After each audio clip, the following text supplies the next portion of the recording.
Okay, welcome back. We are on page 4, and we are doing weighted average, and we are still doing periodic inventory. So this method doesn't apply the averages moving. The other, for perpetual, it's called moving average.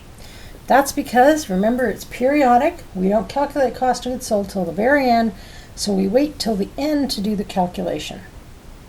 So one weighted average is calculated at the end of the period, and then you apply it to all the units sold. Round it to 2 decimal places, and Wiley Plus will tell you what they want. So the average is the total cost of inventory for the period divided by the total number of units in inventory for the period. So we need to do the same type of calculations. Remember, we only use the cost. That's all we care about. So 1,500 times 11 was 16,500. And then we purchased 2330 at 20 for 46,600. And then we purchased 3260 at 21 for 68,460.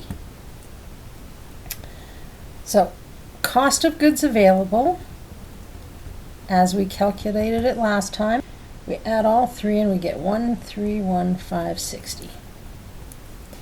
And then we also calculated the number of units available. So units available is 1,500 plus 2330.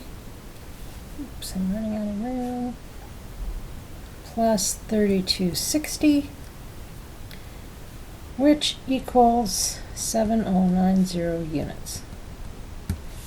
And that's dollars. So now we need to know the weighted average, which is just cost of goods available.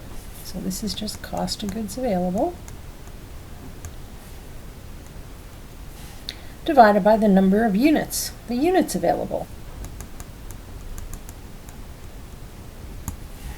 So it's just 1,31560 over 7090, which gives 1856 per unit. Okay, so let's calculate our cost of goods sold. So, cost of goods sold. We're going to apply this amount to all units. So this is going to be the cost for all units. So we know it's going to be 1856 times what? What are we costing? Goods sold. So times the number of goods that were sold. So 2,750 plus 2,900 equals 04864. And then ending inventory is what's left times, so how many units were left? Did we figure that out on the last page? Let me just look back. Yeah, units left was 7090 minus 5650.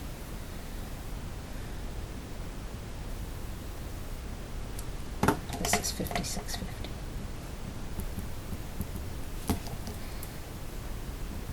1856 times 7090 minus 5650, and that should work out to 26696. And what's another way we can calculate? Cost of goods available minus cost of goods sold.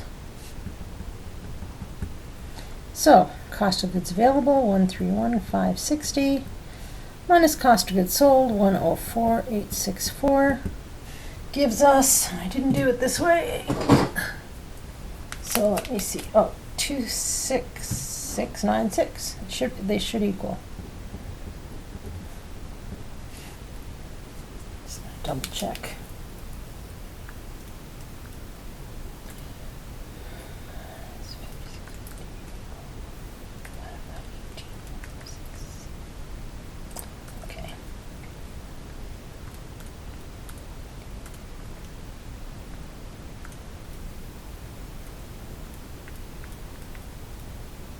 26726. So it's close. This works out to 26726 because of rounding.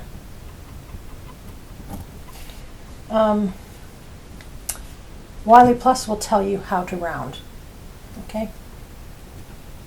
This will always work because it'll balance itself out. Okay?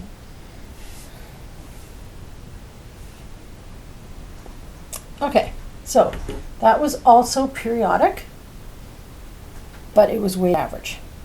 Okay? So again, just like with FIFO, you calculation at the end. This one, you come up with one average number, weighted average, because it's weighted by the number, right? You don't just take those three numbers, divide them by 3, right? You weight them by the number of quantity. That's why it's called weighted. Okay. So that's your cost of goods sold, your ending inventory. Make sure you know what the question's asking. Sometimes it'll just ask for ending inventory, or sometimes just the weighted average.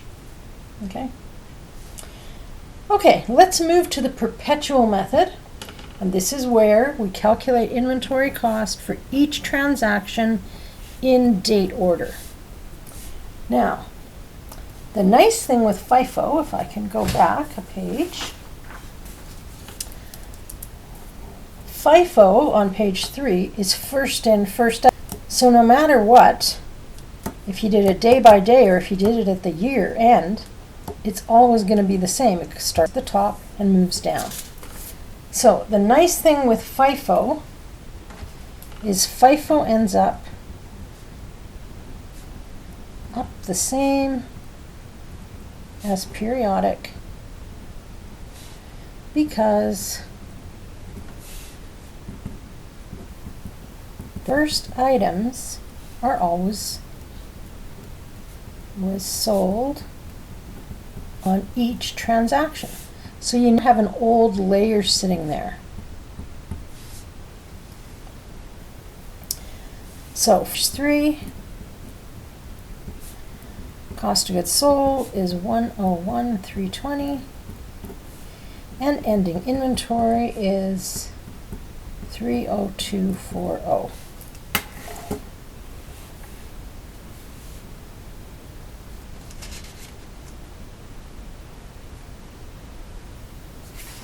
Okay, so FIFO really only need to know the one way. First in, first out.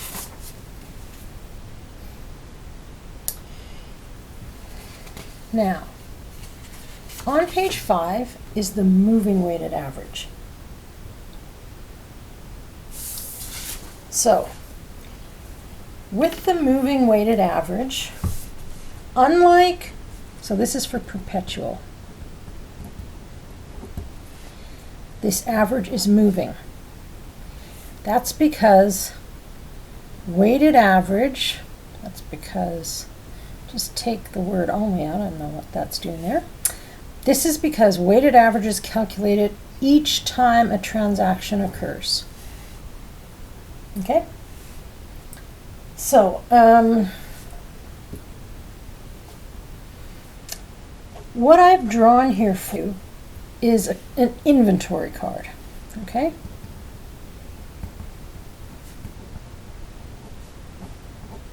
Started in the old days, you can remember on paper, but they've gone through, they're computerized now, and they still kind of look like this if you kind of look at the chart for inventory or the account. So basically we're going to have purchases, sales, and the balance at the end of the day, okay? So you're calculating the balance every day at the end. Oh, and the date should go here. So what you're going to do is you're going to do a moving weighted average. The moving part means it's going to be calculated more than once. And it's going to be the total cost of inventory at the end of the day, okay, so end of the day, divide total number of units in inventory at the end of the day for each transaction. That's why it's so important to do these in order. because it'll really mess with your calculations if you don't. The other thing that's very important to know is this is the inventory card. So with an inventory card, we are dealing with cost.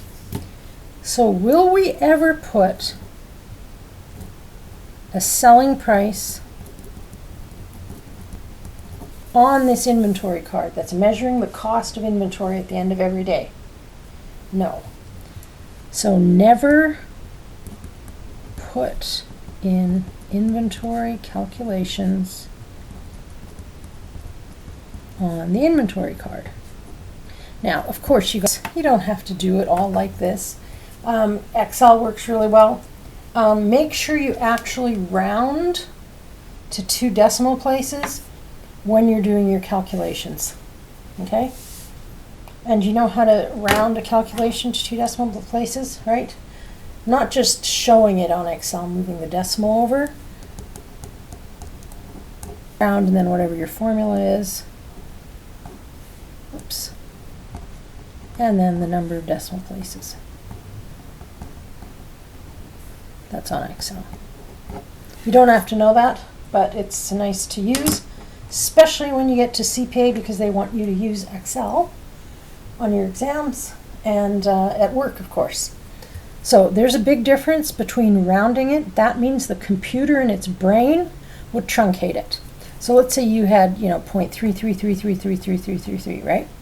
It would stop it at 2 decimal places and cut that out of its little memory.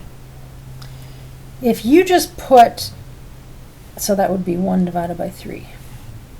So round bracket 1 divided by 3, or whatever your formula is, comma, and 2 decimal places. If you just put 1 divided by 3,